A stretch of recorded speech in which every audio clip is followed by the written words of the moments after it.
Every one of us uses bar soap, hopefully every day.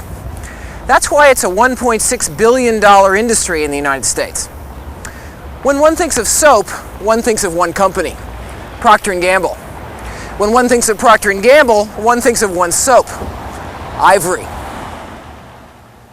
One might think soap is a mundane business where there's little opportunity for strategy. After all, soap is soap. In fact, soap provides a fascinating example of competitive positioning. Ivory was introduced many years ago, actually in 1879. At the time, there were over 300 companies in the soap industry. Most of these companies competed with a strategy producing very crude soaps. The other competitors in the soap industry at the time were producers of very expensive luxury soaps. Now, Ivory decided to enter the market with a very different strategy for the time.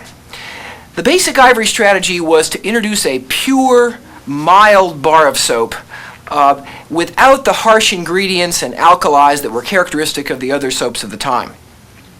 The Ivory bar also floated. Interestingly enough, though, the floating was an accident. Ivory made some bars up by accident in the manufacturing process, and it turned out that they floated. Consumers were so interested in that feature that Procter & Gamble quickly decided that it was a good idea. In addition to the product itself, however, Ivory created some very important symbols of its strategy.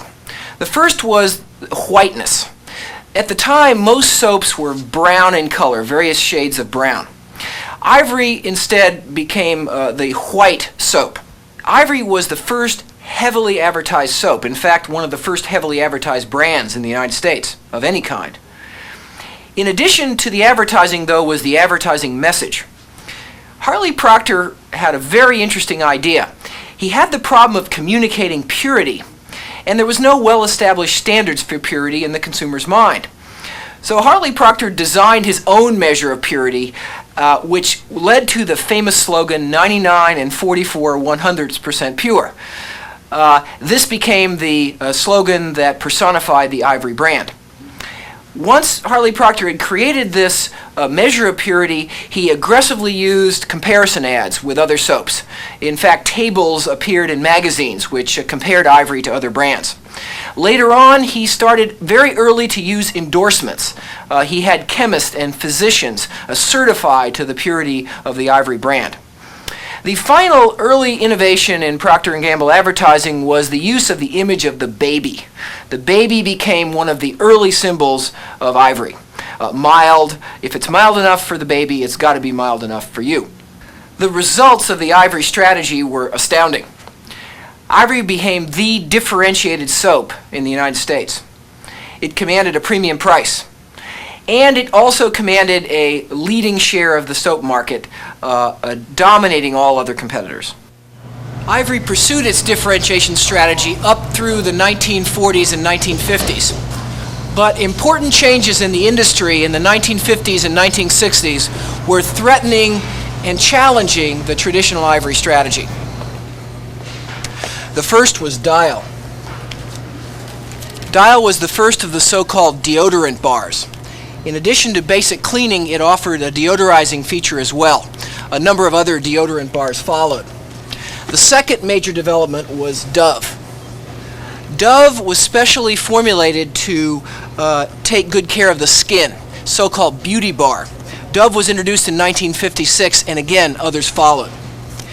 Now, the introduction of Dial and Dove fundamentally threatened the positioning of Ivory as the differentiated soap.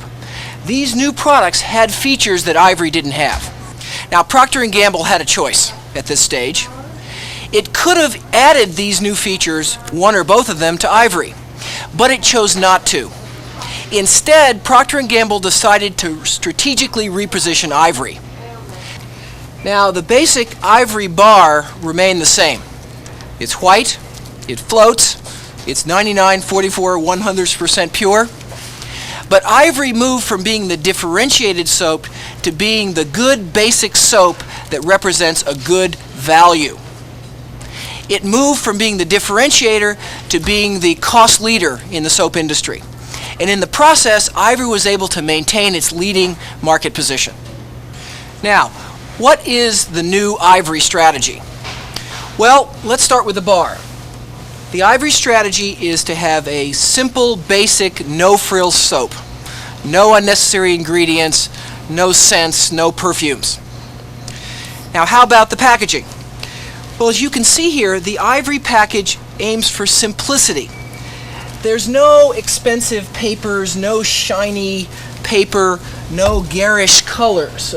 Look at this bar here. That's pretty garish. Ivory goes for simplicity, for simple, for basic. Now, in terms of packaging, Ivory pioneered a practice in the industry called bundling. Here's an example of a bundle of soap.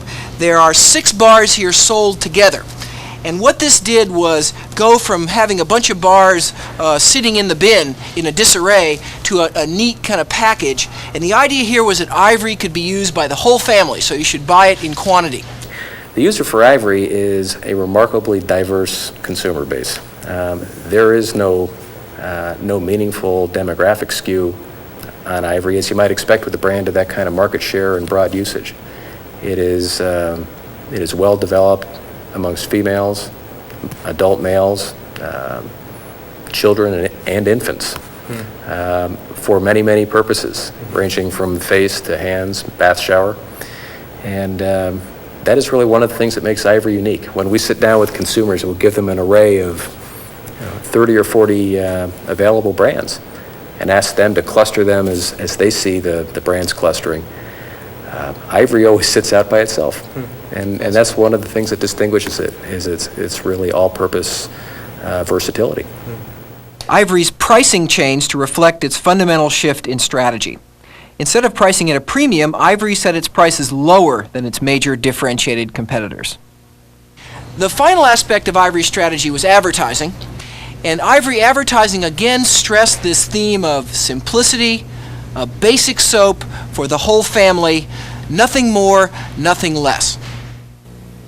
I know I'm new, but this price can't be right. What's wrong? Ivory costs less than just about all the other soaps in the store? It usually does. I can't believe a great soap like Ivory costs less. I mean, that rich lather and natural kind of clean. In fact, 4 bars of Ivory usually cost less than 3 of most others. I thought they'd charge more for a great soap like Ivory. They probably should. You'd expect to pay more for Ivory, but isn't it nice you don't have to?